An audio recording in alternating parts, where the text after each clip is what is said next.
Hello there, you beautiful, wonderful people. Manchester is blue. Manchester feels absolutely awesome today, and I'm still on a massive, huge high after that trouncing yesterday at Old Trafford. Manchester City beat Man United 2-0. I tell you what, I absolutely love it. Don't step to us, you noisy little neighbours, or you'll get put back in your place. Today, City have put another foot into a Carabao Cup final, and I'm absolutely delighted. So I'm going to go through 5 things that I personally took from that game, and I'm still very, very, very giddy. But beforehand, I want to say thank you once again to these absolutely beautiful guys as well over at OneFootball for continuing to support my channel. Genuinely a fantastic app, and as you can see on screen right beside me now, it's absolutely beautiful to look at as well. Go download it, get all your Manchester City news, all your transfer news, all the stats that you need, and all the updates from the world of City and football in general. It costs absolutely £0 and 0 pence, and it's brilliant, I promise you. I've been using it and supporting it for absolutely ages now, like over 2.5 years I would say now, personally as well, and it's had over 10 million downloads for a reason. Don't be missing out. Get it downloaded right now and you will enjoy it, I promise you. OneFootball is absolutely awesome, and if you want to help support Blue and help support this channel and help support your phone and help support yourself, download it right now in the link in the description. And also, I want to say thank you to my latest patron, David Griffiths. Welcome to the squad, David. Welcome aboard. Big love for getting involved. Hopefully you enjoy your shout, and thank you very much for helping support the channel as well, David. Patreon.com/Esteemed Company if you want to help support me a little bit more as well. No worries if you can't. There are 3 ways you can support this channel in general.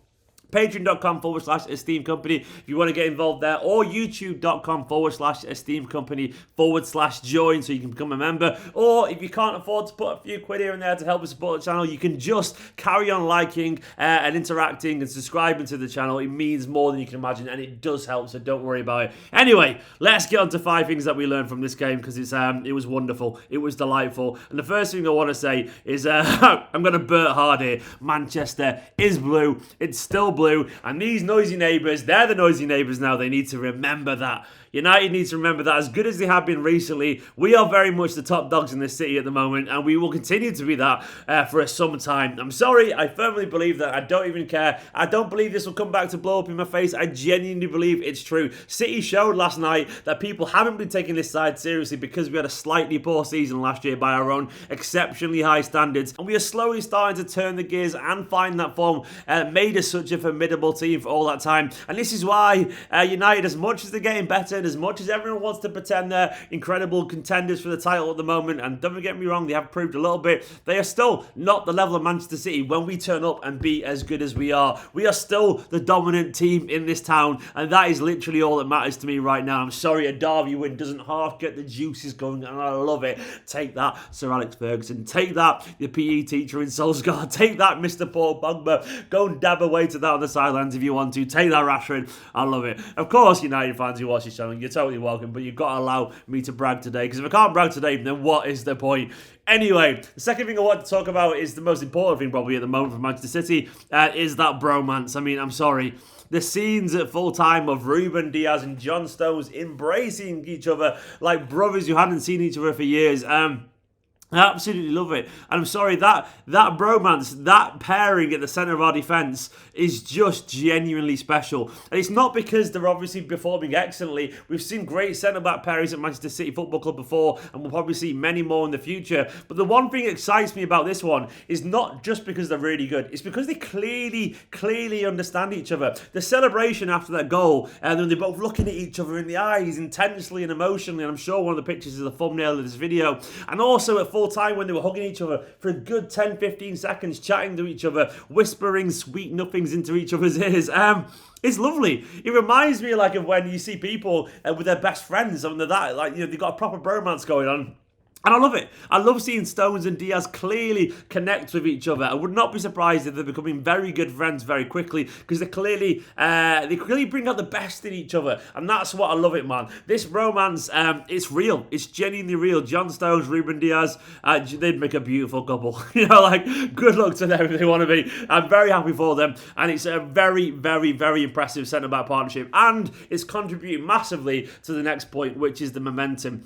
Momentum is very, very, very big in football. It's very, very big. And at the moment, Momentum is very much in Manchester City. You can see fans of opposition teams, you can see pundits starting to admit that Manchester City are maybe actually a little bit better than they realised. Maybe at the moment they're not taking us seriously enough. And you can see and sense that fear coming back. I tell you what, I absolutely love it. Momentum is everything in football. The players start to believe it. And you can see the players at full time with a big, massive group hug. You can see at the moment that they know they are a good side. All the indecision, all the nerves from a few months ago, that is slowly disappearing. And what you're getting at the moment is a defiant and confident Manchester City side that believes they can beat anyone. And they actually can. Seriously, this is a different side. And the momentum very much is in our favour. While loads of teams around us are battling currently dropping points and trying to find their own confidence, City have theirs in abundance. Next up, I want to talk about how this is a different Manchester City side at the moment. I'm totally and utterly fine with that. All great sides need to evolve and change every now and then, be it through necessity because certain players move on, or just because they have to try and be fresh and different. And at the moment, Manchester City are clearly, we're not the same free-flowing, incredible football that we were at one point. But one thing I will say is that we're probably even better defensively. This is a City side probably built on something that we all need a little bit at the moment, given the world, given football at the moment, given now everything is very, very strange. This is a City side built on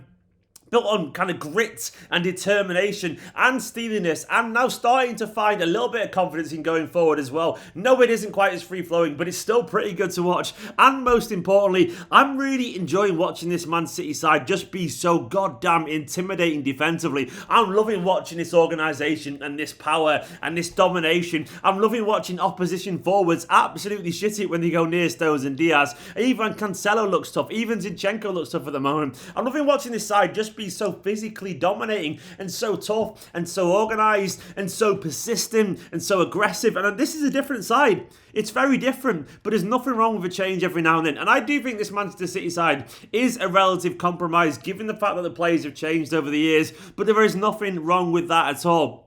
And I think we'll keep seeing a different Manchester City side as we sign more players. But what I will say is that Guardiola has clearly spent time on the training ground assessing what we can and can't do given the players that we've got. And he's clearly seeing and found a way to play that suits this team, that allows us to build on a really solid, stable foundation. And the formations and the players that we're using and everything about it, it does feel a bit different, but it feels damn good to me. I'm sorry, we're clearly improving and we're clearly going to scare a few teams this season. And we're starting to find some goals as well at the moment. This is a Manchester City side built from different stuff, and I absolutely love it. And finally, I love how this season feels a little bit like an arc of redemption for so many players. Now, not everyone did need an arc of redemption, and maybe I'm stretching a little bit here, but what I've enjoyed recently is you look at the story of someone like John Stones, you know. John Stones was a man who was allegedly, and I've had this on relatively good authority, close to being on his way out of Manchester City in the summer. City were willing to accept offers for John Stones, and I think he probably realised that I need to kind of put my head down, stay around, focus on the game, and really settle down. Look where he is now. John Stones is playing the best football of his career. Genuinely, as good as he was in the 17-18 season for that little spell, this is better. I think this is more aggressive, more assertive. He looks confident. He looks strong. He looks like he could lead teams into war at the moment. I love this John Stones. And even look around, and you got the likes of Cancelo, who underwhelmed an awful lot of people last year. I don't think that's unreasonable, to be honest. He was fine last year, but he barely kind of saw enough to kind of justify the 60 million. But this season, he's finding his own form, he's finding his own style, and he looks confident. He looks like he's learned loads, and he looks so willing to be part of a dynamic, intelligent Manchester City football club. And at the moment, it's going to be very hard for Kyle Walker to get in the team, and so be it. It's hard for Laporte, it's going to be hard for Walker, but that's how it should be at a very big club. And we're seeing Cancelo, a guy that many people question, show just how good he can be. Stones has done it. And of course, on top of that, Zinchenko, a guy that once again, no one would have really batted an eyelid if he'd left in the summer, and understandably so. He's been a squad player for so long, and sometimes it looks like a door's going to close on a player, but once again he fancied his chances. He said, I'm going to hang around, I'm going to prove my worth. And yesterday, as he was against Chelsea, I know there was a slight mistake against Arsenal, maybe at the end of the Chelsea game, but given how much he offers us, he's been fantastic. I know there are the odd mistake here and there, but overall he brings a stability, a commitment as well, and intelligence on that left hand side, linking going forward. He's obviously technically excellent, as we know it, as he's a midfielder by trade. Zinchenko once again showed that this redemption arc, it isn't just kind of, stuck to one player. It's over many players. Gundogan is another player that's gone through a little bit of a redemption in some fans' eyes. Now, most people think he's a good player, but not to the extent that we're seeing now, where he's become a key player for Manchester City Football Club. Gundogan's done it. Maybe even Guardiola's gone through a little bit of a redemption from some City fans who start to doubt him, understandably, a few months back. Everyone is turning it around because we're giving them time and we're being patient with it. This is a very, very interesting season. I've got an awful lot of faith that this City side, well, we're only just starting to see the tip of the iceberg. Have faith. We're going to improve because we've got a world-class manager, we've got world-class players, and they all want to show how good they are. Yes, there'll be some bumps in the road at some point. We might not even win the league this year, but we will, and I promise you, we will get it right in time because we're too good and too organised and too well-focused not to get it right eventually. We will do, promise me. Anyway, thank you for watching this video. Big love to everyone who continues to support the channel on Patreon, scrolling down the screen alongside me right now. Likewise, David Griffiths, my latest Patreon. And thank you, of course, to OneFootball. Please go down on OneFootball in the link in the description below. It's absolutely awesome. And make sure to hit a like on this video. Subscribe to the channel. Manchester is blue. It's absolutely wonderful. And I'll see you later for a live stream in a bit. Come on, City, come on. Oh, it's good today.